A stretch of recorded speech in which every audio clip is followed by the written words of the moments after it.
तो यह एक पीसीबी आई है, कौन सी कंपनी का है तो हमें नहीं मालूम है। और ऐसा है इसमें।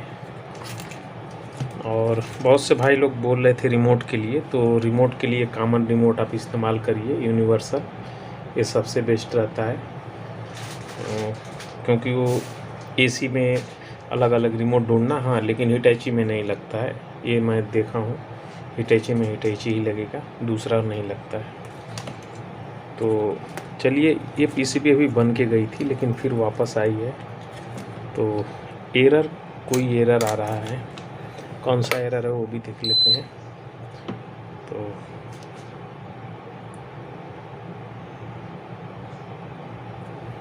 चालू हो गई पीसीबी, लेकिन मोटर अभी नहीं चली है, क्योंकि मोटर चलनी चाहिए। तो चलिए शुरू करते हैं और बेसिक के तौर तरीके से स्टार्ट करते हैं कार्यक्रम। तो आप लोग ध्यान भी देते रहिए, क्योंकि आगे यही सब करना है। तो चलिए वोल्टेज पहले चेक कर लेते हैं कि वोल्टेज यहाँ पे बन रहा है कि नहीं, क्योंकि पीसीबी मेरे जब यहाँ पे आ गई तो बाकी बन ही रहा है यहाँ पे, लेकिन कुछ देर बाद एरर आ रहा है, यानी मोटर नहीं चल रही है। तो सीधे है, तो एरर आने लगा। लेकिन हमको उससे पहले देखना पड़ेगा कि हमारा मोटर तो नहीं ख़राब है, या मोटर की आउटपुट में। तो यहाँ पे जो कैपलर लगा रहता है, यहाँ पे हम अगर शॉर्ट करेंगे तो हमारी मोटर चलनी चाहिए किसी भी हालत में। तो यहाँ पे मोटर हमारी रन करने लगी, आप देख रहे हैं। तो दिख नहीं रहा होगा, दिखने के लिए कुछ कर देते हैं।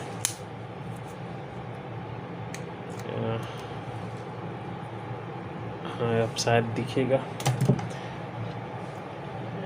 तो मैं इस वाले कैपलर की जो बाहरी हिस्सा होता है, ये तो प्राइमरी हो गया, ये सेकेंडरी जो रेजिस्टेंस जिसमें क्रिएट होता है, तो शॉर्ट करेंगे तो मोटर चलने लगती है। यानी हमारा जीरो क्रॉसिंग का इसके अंदर फेलियर है, ये मान सकते हैं, या फिर इस पे हमारी सप्लाई ही नहीं आ रही है। तो दूसरा चीज़ हम यहाँ पे भी चेक कर लेते हैं।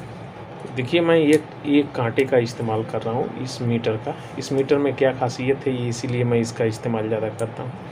यहाँ पे जहाँ पे हमको कैपलर पे सिग्नल देना है, हम वहाँ पे सप्लाई देंगे। तो अब देखिए, फिर वही मोटर चलने लगी, यानी यहाँ से हम दिए, रेजिस्टेंस बना और मोटर चलने लगी। तो हमारा यहाँ तक सही है। और अगर ट्रेस करते हुए आएंगे तो हमारा बाकी रेजिस्टेंस वगैरह सही है। तो हम पहले जीरो क्रॉसिंग की तरफ ध्यान देते हैं, जीरो क्रॉसिंग कहाँ पे है और कैसे कराया रहता है। तो मैं वो भी डायग्राम पे भी दिखा दूँगा आपको, क्योंकि आज आया हूँ तो थोड़ा काम ज़्यादा है, इसके लिए फटाफट एक वीडियो बना देता हूँ ताकि देरी ना हो, आपको कुछ ना कुछ मिलता रहे। तो यहाँ पे देखेंगे कि हमारा मेन, ये दिखाते चलता हूँ, यहाँ पे आया है ये अपना ट्रांसफार्मर से सप्लाई, और यहाँ पे ब्रिज रेक्टिफायर है, और यहाँ पे 2 डायोड लगे हुए हैं। तो इसमें तो नहीं होगा, क्योंकि यहाँ पे डायरेक्ट कैपेसिटर लग गया, तो यहाँ पे डीसी सप्लाई हो गई, तो इसमें से तो पल्स नहीं निकल पाएगी, क्योंकि प्लस और माइनस प्लस कैपेसिटर साथ में है। अगर यही बीच में एक डायोड होता तो इस तरफ से जंप करा के ले सकते थे। तो यहाँ पे क्या कि यह कंपनी यहाँ पे 4148 दो डायोड लगा दी है। अब यहाँ पे देखेंगे तो जब 4148 लगाई है तो यहाँ पे सप्लाई चेक करेंगे, क्योंकि ग्राउंड तो कॉमन ही है। तो ग्राउंड से हम देख लेते हैं, यहाँ पे ग्राउंड से ये सप्लाई चेक करेंगे तो 12 वोल्ट है। अब 12 वोल्ट है तो यहाँ पे देखेंगे एक रेजिस्टेंस लगा है, वहाँ से ऐसे आया है, फिर वापस लग कर के ग्राउंड हो गया है। तो इसका मतलब 4K लगने का मतलब हो गया 4K 2 रेजिस्टेंस लगे हुए हैं, यानी फर्स्ट 4K से यहाँ पे आया और सेकेंड वहीं से उठा करके ग्राउंड हो गया। तो जो हमारा बीच का पॉइंट है वहाँ पे हमारा 6 वोल्ट बनेगा। ठीक है, तो 6 वोल्ट हमारा वहाँ पे बनेगा। तो यहाँ पे देखेंगे तो हमारा 6 वोल्ट ये पॉइंट है, तो इस पे 6 वोल्ट बनेगा, तो 6 वोल्ट बन रहा है। लेकिन अभी यहाँ पे बात ये है कि ये जो ट्रांजिस्टर है NPN, यहाँ पे ये जो 6 वोल्ट की सप्लाई है इसके बेस पे गई है, और ये 6 वोल्ट DC नहीं है, ये पल्स है। इसमें ये मत समझिएगा कि DC है, दिख रहा है लेकिन वो पल्स में है, बीच बीच में रुकावट होगी, उसमें बंद है और चालू है। तो यहाँ पे, और ये ग्राउंड से लगा हुआ है। यहाँ पे देखेंगे तो पॉजिटिव सप्लाई 5 वोल्ट की सप्लाई ये है इस वाले पॉइंट पे, तो ये 5 वोल्ट की सप्लाई है, इसे ड्रॉप हो जाना चाहिए।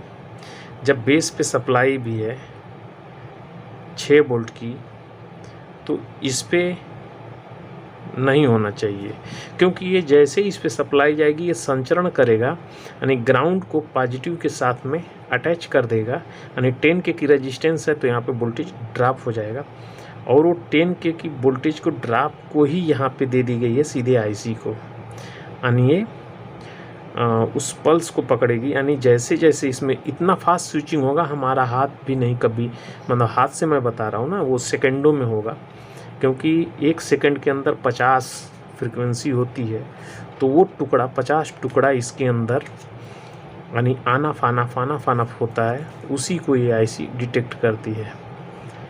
तो यहाँ पे ये चीज़ होना ही नहीं चाहिए। ये 5 वोल्ट है और यहाँ पे कम होना चाहिए, तो ये 5 वोल्ट है और बेस पे भी है, तो ऐसा नहीं होना चाहिए। तो हमारा ये ट्रांजिस्टर या तो सड़ा होगा या तो ख़राब होगा।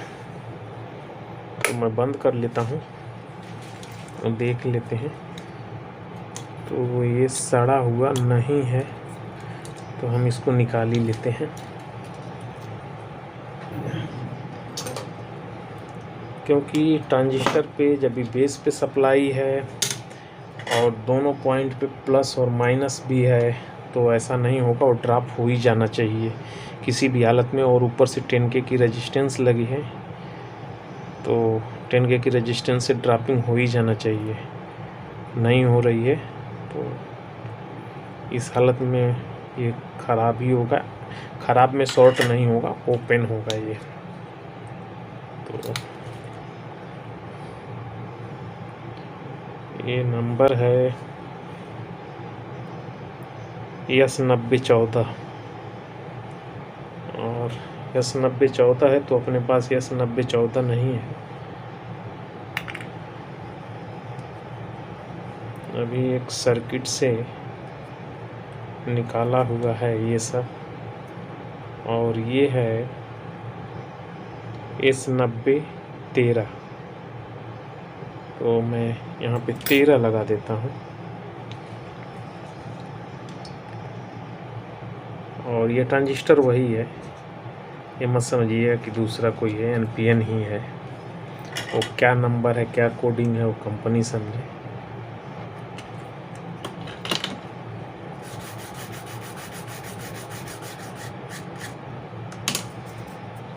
चलिए अब वोल्टेज भी चेक कर लेते हैं।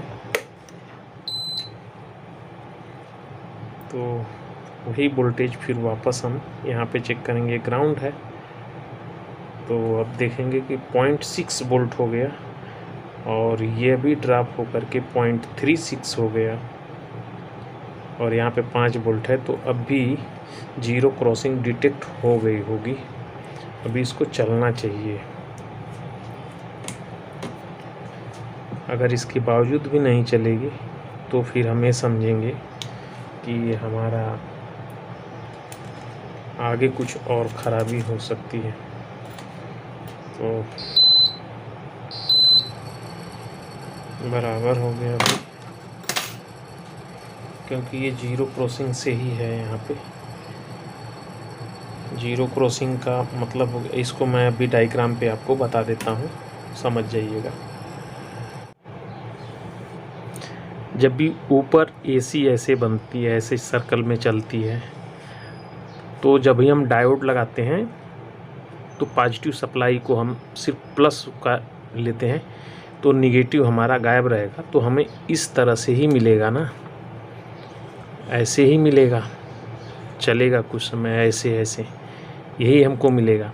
यही चीज़ इसी को पकड़ करके आईसी कमांड करती रहती है, उसी हिसाब से अपनी पल्स बनाती है, जिससे बीच बीच में रुकावट होता है, जिसके वजह से आसानी से चलता है। ट्रैक हिट नहीं होगा, ट्रैक हिट नहीं होगा, नुकसान नहीं, मतलब जलेगा नहीं और मोटर चलेगी। अगर हम इस पे अगर स्लोली चलाना चाहेंगे तो ये हमारा जो ट्रैक दिख रहा है ये जल जाएगा ये। तो इसको क्या है, पल्स को छोड़ना है, बंद कर देना है, छोड़ना है, बंद कर देना है। उतने में फुल एकदम 0 और 1 पे काम करता है। 0 मतलब बंद, 1 का मतलब चालू, बस 0 1 पे काम करता है। तो 0 और 1, तो उसको इतना फास्ट करना होता है कि 0 मतलब कुछ समय के लिए बंद करो, कुछ समय के लिए चालू रखो, ज़्यादा समय के लिए बंद रखो। मतलब ये इसको ऐसे कर सकते हैं। अगर इतना पे करते हैं 50-50 रखेंगे तो मोटर 50 की स्पीड से चलेगी। लेकिन अगर यही हम बदल करके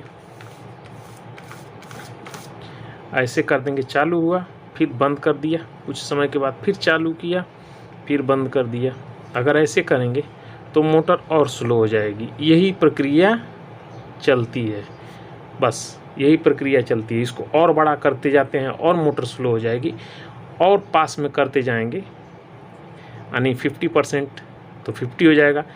अगर यही उलट कर देते हैं कि इतने समय के लिए ऑफ करें, इतने समय के आने, तो मोटर फास्ट चले। कि जीरो क्रॉसिंग कैसे काम करता है मैं उसका डायग्राम भी बना देता हूँ इसके बाद ही, नहीं तो खींचने में ही आधा टाइम निकल जाएगा। तो यहाँ पे आप देखिए, यहाँ से 12 वोल्ट एसी इनपुट होगी, जैसे ब्रिज रेक्टिफायर होता है वैसे ही है। यहाँ पे हम देख रहे हैं ये दो तरह से होता है। एक तो डायरेक्ट ये डायोड यहाँ पे नहीं रहेगा, अगर ये डायोड नहीं लगाया जाता है तो फिल्टर पे डायरेक्ट सप्लाई बनेगी, यानी यहाँ पे। तो फिर से हमको वही चीज़ ये बनाना पड़ेगा, यानी हमको ये पॉजिटिव वाला हिस्सा फिर से यहाँ पे एक इस तरफ से और एक इस तरफ से, मतलब हमें एक यहाँ से और एक यहाँ से इस तरह से ले करके हमें बनाना पड़ेगा। तो इसमें पल्स रहेगी, यानी पल्स डीसी की पल्स रहेगी, यानी ऊपरी वाला हिस्सा ये वाला हमें इसमें मिलेगी, क्योंकि प्लस है। और हम इसको देखेंगे कहाँ से, तो निगेटिव की तरफ से। तो यहाँ पे देखिए, यहाँ पे निगेटिव बन रही है, यहाँ पे पॉजिटिव बन रही है। लेकिन कैपेसिटर ना होने की वजह से अभी ये पल्स में ही रहेगा। यहाँ पे एक अलग से डायोड लगा दिया गया, उसके बाद कैपेसिटर लगा दिया जाता है, और इसके बाद ये कैपेसिटर को से जो बनी हुई डीसी है, इसको रेगुलेटर के ज़रिए 5 वोल्ट और 12 वोल्ट अलग कर लिया जाता है, यानी बनाया जाता है। 5 वोल्ट माइक्रो कंट्रोलर के लिए और 12 वोल्ट रिले को ऑपरेट कराने के लिए, या तो डायरेक्ट भेज दिया जाता है। इसमें 12 वोल्ट लगाने की ज़रूरत नहीं पड़ती है, क्योंकि 13-14 वोल्ट का ही ट्रांसफार्मर ही रहता है। तो अब देखिए इसमें क्या होगा, यहाँ से हमको पल्स सेटिंग मिलेगी, मतलब पल्स मिलेगा, यहाँ पे डीसी पल्स मिलेगी, लेकिन यहाँ पे पल्स नहीं रहेगी। यहाँ पे देखिए, तो इस वाले में यहाँ पे 2 पार्ट में कर दिया गया है। एक तो शुद्ध यहाँ पे बना लिया गया है 4 ब्रिज रेक्टिफायर से, और ये यहाँ पे 4148 जो है इसके ज़रिए ये वाला बनाया गया है, ये डायरेक्ट कर दिया गया है यहाँ पे। तो हम इससे समझते हैं बात एक ही है दोनों की, ऐसा मत समझिए, दोनों अलग नहीं है, एक ही चीज़ है। तो यहाँ पे जो है वही चीज़ है। अब ये चाहे यहाँ से लीजिए चाहे यहाँ से लीजिए, यहाँ पे 12 वोल्ट मिल रहा है। अब 12 के की रेजिस्टेंस लगी है, यहाँ पे 3 रेजिस्टेंस आप देखेंगे तो लगी हुई है। यहाँ पे आप देखिए लिखा हुआ भी है, आपको शायद दिखे, यहाँ पे लिखा है 12 के 12 के 12 के, यानी 12 के की रेजिस्टेंस यहाँ पे ये 3 लगी हुई है, तीनों इस क्रम में लगी है। तो अगर देखते हैं तो कैसे है वो देख लेते हैं। ये मैं गलत ये जॉइंट कर लिया हूँ, इस जॉइंट को मैं गलत कर दिया हूँ।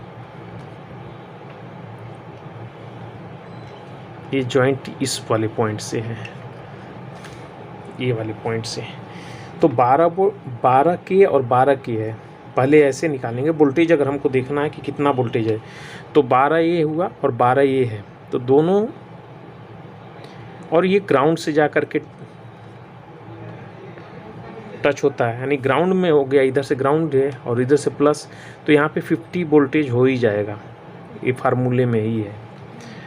और यहाँ से जो 6 वोल्ट बन रहा है, इसको 12 के की रेजिस्टेंस से इस ट्रांजिस्टर के बेस पे दिया जा रहा है। ये जो बेस है 9013, इसके बेस पे दिया जा रहा है। कलेक्टर पे 5 वोल्ट की सप्लाई जो है पुल अप की हुई है, पुल अप करने से फ़ायदा क्या है वो मैं बताता हूँ। पुल अप की हुई है और वही पुल अप माइक्रो कंट्रोलर को 5 वोल्ट गया है। अगर कोई संचरण नहीं होगा तो यहाँ पे 5 वोल्ट की सप्लाई माइक्रो कंट्रोलर के पिन पे जाएगी, यानी इस वाले पिन पे 5 वोल्ट की सप्लाई आपको मिलेगी, इस वाले पे। ठीक है, यहाँ से देखिए ये गई है, यहाँ पे जंपर है और इस वाले पिन पे 5 वोल्ट की सप्लाई रहेगी और एक 5 वोल्ट है यहाँ पे, और ये 10 के की रेजिस्टेंस से यहाँ पे बनाया हुआ है, मतलब पुल अप किया हुआ है। अब होगा क्या, इसमें से जो जब ये रिपल आएगी, ये वाली पल्स ऊपर वाली आएगी ऐसे, अभी इतना तेज़ी से होगा कि हम बोल भी नहीं पाएंगे उतना कभी कितना बार हो चुका होगा। वो जैसे ही आएगी यहाँ पे वोल्टेज बढ़ेगा, वो वोल्टेज जैसे ही बढ़ेगा ये संचरण करेगा और ऐसे उतने समय के लिए शॉर्ट होगा, टप करके शॉर्ट होगा। इतना फास्ट होगा कि हमें मालूम भी नहीं पड़ेगा, ऐसे शॉर्ट होगा।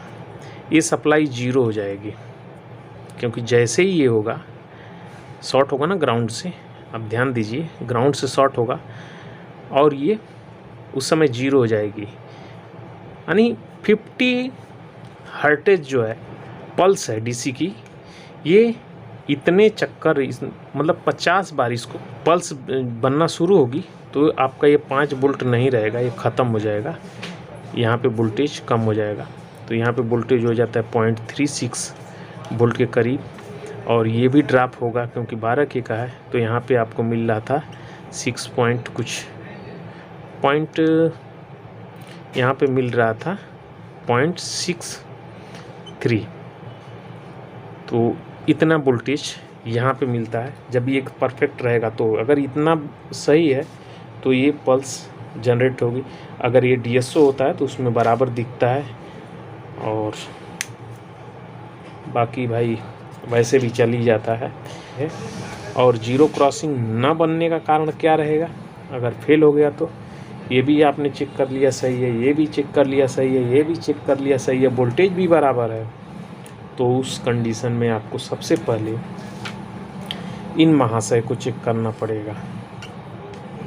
ये जो डायोड लगा रहेगा इसमें से अगर कोई थोड़ा सा भी लीकेज होगा तो ये डीसी को यहाँ पे ले जा कर के पटक देगा, यानी इस तरफ से लेके चला जाएगा। दूसरा चीज़ चेक करने का सबसे सरल तरीका रहेगा, आप जब यहाँ से यानी इसके इस तरफ से और इस तरफ से चेक करेंगे तो आपको यहाँ पे 12 वोल्ट डीसी मिलेगा, लेकिन जब ये डायोड के इस तरफ चेक करेंगे तो यहाँ पे आपको 14 वोल्ट के लगभग डीसी मिलेगा, या 13 वोल्ट मिलेगा, बढ़ के मिलेगा, यहाँ से बढ़ के मिलेगा, क्योंकि ये पल्स के रूप में है और यहाँ पे शुद्ध हो जाएगा तो बढ़ जाएगा डीसी।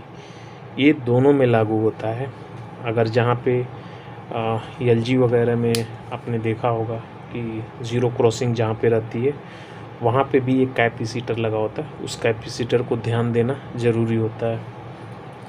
तो इसमें भी यही था तो चलिए नेक्स्ट वीडियो में फिर मिलते हैं।